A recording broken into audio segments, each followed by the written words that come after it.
On est rendu ici dans ma cuisine. Pourquoi? Parce qu'on parle beaucoup de nutrition. C'est quoi la différence entre une nutrition de bodybuilder, de combattant de l'UFC? Eh bien, de bodybuilder, j'ai pas énormément de connaissances, mais moi, je sais que l'UFC me donne des programmes de nutrition, me donne des suppléments. Donc aujourd'hui, on va naviguer au travers à quoi ça ressemble, mettons, ma diète quand je suis en mode de coupe de poids. Donc j'ai beaucoup de nourriture, contrairement à quand on se rapproche du fight, à mettons 3 semaines, tu commences à couper les carbs, moins de sodium, etc. Boire beaucoup d'eau, puis tu vois que ton poids descend, ton énergie n'est pas la même. Là, je suis en camp, je pèse environ 155 livres. Je suis strong, je me sens bien, donc on va naviguer au travers, c'est quoi la diète de l'UFC. Donc premièrement, on va commencer avec les suppléments. Quand on commence la journée, en déjeunant, c'est sûr que tu commences avec 3 suppléments. Donc moi, c'est le bêta-alanine, c'est un retardateur d'acide lactique. De ce que je comprends, c'est que tu te sens moins raqué rapidement pendant l'entraînement. Tu vas l'être après si tu as travaillé fort, mais au moins, ça peut réduire que pendant le training, tu te sens un petit peu moins gonflé, raqué. Deuxième, on va avec Basic Nutrients. Ça, dans le fond, c'est comme ton ensemble de vitamines. Tu as des vitamines A, C, D, etc. En tout cas, je vous ferai pas le tour. Donc, multivitamines 2 fois. Et Super EPA, dans le fond, c'est tes oméga 3. Même si dans la vie de tous les jours, tu n'es pas un athlète, je pense que de consommer une bonne quantité d'oméga 3, ça ne peut qu'être bon pour toi. Je pense que de tous ces suppléments-là, si tu en avais un à prendre, ce serait celui-là. Donc, quand tu es proche d'un combat, le fait que tu as accès à Vitargo peut te donner un gros boost d'énergie avant tes trainings sans avoir à te remplir de tout ce qui est carbs, peu importe, patates et te sentir lourd. Non, on reste vide et on change ça pour du Vitargo. Celui-là, vous le connaissez tous, c'est la protéine. Il y a tout le temps une grand-mère qui va te dire « Tu prends des stéroïdes parce que tu prends ta première protéine. » Absolument pas, c'est juste un surplus. Par contre, assurez-vous de ne pas remplacer vos repas par de la protéine. C'est toujours mieux de manger, exemple, des œufs, n'importe quelle source de protéine, plus naturelle, donc pas un truc transformé comme ça ici. Mais après ça, quand tu n'es pas capable d'atteindre ton pic de protéines que tu as besoin, ben c'est là que Thorne, la protéine, embarque. Magnésium, il y a beaucoup de gens qui vont le prendre en pilule. Moi, je l'ai en petite poudre parce que je suis une personne qui aime beaucoup la poudre. Non, c'est pas vrai, faut pas dire des choses comme ça. Sinon, on va se faire cancel. Magnésium, vous n'en prenez avant d'aller vous coucher. Moi, j'en prends 2 scoops.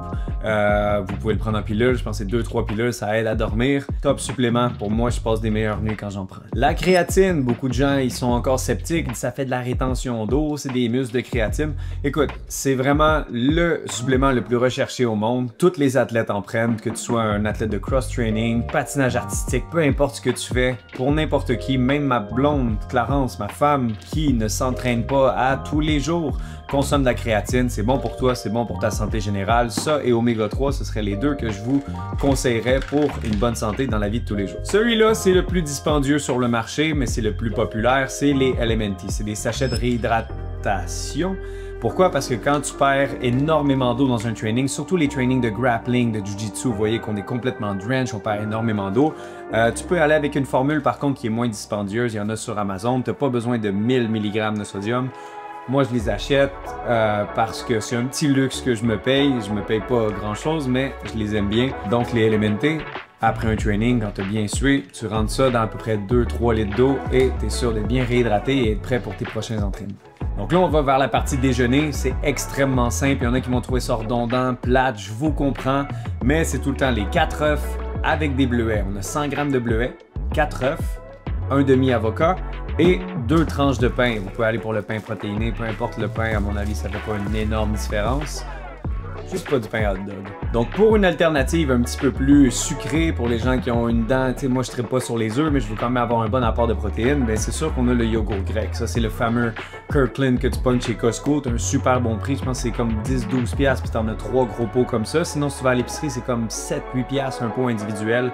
Bref, Costco, Kirkland, yogourt grec, nature. Après ça, tu peux rajouter 15 g de beurre d'amande, donc pour les petites dents sucrées.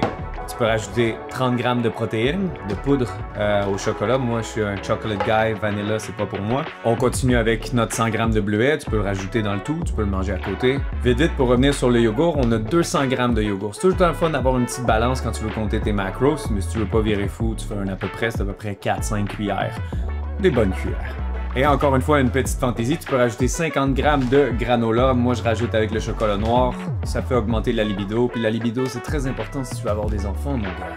Donc, en termes de souper et de dîner, ça se ressemble beaucoup. On a besoin d'une protéine, on a besoin de nos greens. On peut y aller avec des épinards, des brocolis. Après ça, avec nos carbs, on peut y aller avec riz, patates douces, on peut y aller avec du quinoa aussi, ou y aller avec les fantaisies que vous voulez. Et pour la protéine, on marche toujours entre 150 grammes et 200 grammes, tout dépendamment, par exemple, moi je suis où dans mon programme. En ce moment, je suis à 150 grammes de protéines, donc moi j'y vais avec du saumon. J'aime y aller avec aussi le bœuf haché, c'est la chose que je préfère dans toutes les viandes qu'on peut aller chercher. La dinde est un petit peu plus dispendieuse, c'est très rare que j'en achète. Jambon et porc, je suis pas un grand fan de porc, pourquoi? Parce que ça va être une viande qui a un petit peu plus de gras dedans, donc j'essaie d'aller avec quelque chose d'un petit peu plus maigre, donc voilà pourquoi je vais opter pour de la viande hachée. Donc, on a fait les suppléments, on a fait le déjeuner, dîner, souper. Ne pensez pas que c'est quelque chose que tu as 4000 choix. Non, malheureusement, la diète d'un athlète est très spécifique. Oui, on peut changer un petit peu au niveau de la protéine, au niveau du carbs, peu importe, mais ça reste tout le temps la même chose. Disons que le bonheur de manger, c'est pas la même chose que quand tu vas, exemple, au Barbies, Resto Bar Grill, puis tu peux te commander des pitas, puis des trucs frits, etc. Il n'y a aucune friture dans qu'est-ce qu'on mange, donc c'est pas le truc le plus fantaisie, mais quand on parle de sacrifice, c'est pas un énorme sacrifice. Je pense que je mange bien, j'aime manger santé et je pense pas que je me mets des bâtons dans les roues. Par contre, après un combat, on est en mode paddy de baddy, paddy de fatty. Donc pour faire un résumé, on commence le déjeuner avec 4 œufs, un demi-avocat, 100 g de bleuets et 2 toasts. C'est très important de manger beaucoup le matin. Pourquoi? Parce qu'après ça, tu as moins de petits cravings, tu as moins envie de grignoter dans ta journée. Vous avez vu, lors de la présentation, j'ai pas parlé beaucoup de collation. Il n'y en a pas beaucoup de collation. Il y a un shake par-ci par-là, mais c'est pas une diète que tu peux grignoter tout le temps. Si tu manges environ 3-4 heures, puis après ça, tu as des bons repas remplis de protéines pour te sentir plein, mais après ça, lâche la fourchette. Pour le dîner, on y va avec 150 g de viande, on a environ 50 g de riz cru, très important parce qu'une fois cuit, il prend beaucoup de proportions, donc 150 g de carbs. Puis après ça, tu rajoutes tes légumes, que ce soit des épinards ou des brocolis. Moi, je suis pas un gars qui tripe sur les légumes, je vais tout le temps avec soit brocoli, épinards, j'y vais très simple. Et encore une fois, le souper ressemble étrangement à notre dîner, encore une fois 150 g de protéines, on a notre 50 g de riz cru, puis après ça, tu rajoutes encore une fois tes épinards et tes brocolis. Donc l'important là-dedans, c'est de maintenir une discipline. Oui, je vous le dis encore une fois, si jamais vous changez toute votre diète puis vous mangez juste ça, ça se peut que vous trouvez ça extrêmement plate, mais c'est pas grave. C'est là que la discipline embarque. Est-ce que j'ai besoin de plus d'énergie dans ma journée? À long terme, c'est sûr que si vous mangez comme je mange, vous allez être capable de bien performer au travail, à l'entraînement, mais c'est à votre guise. Si vous voulez manger du McDo, je ne suis pas là pour vous empêcher. Donc, il y en a qui vont dire que ça coûte extrêmement cher. C'est pas vrai. Il faut juste que tu trouves des opportunités. Faut que tu regardes les spéciaux. Achète en bulk. Comme ça, exemple, les brocolis, c'est une espèce de gros sac au Costco. Puis après ça, tu as juste besoin de les faire cuire. Ça prend 2 secondes. Après ça, tu te fais des gros plats comme ça. Donc, prépare en bulk. Regarde les rabais. Puis non, c'est pas vrai que ça coûte cher. Les patates douces, ça coûte rien pantoute.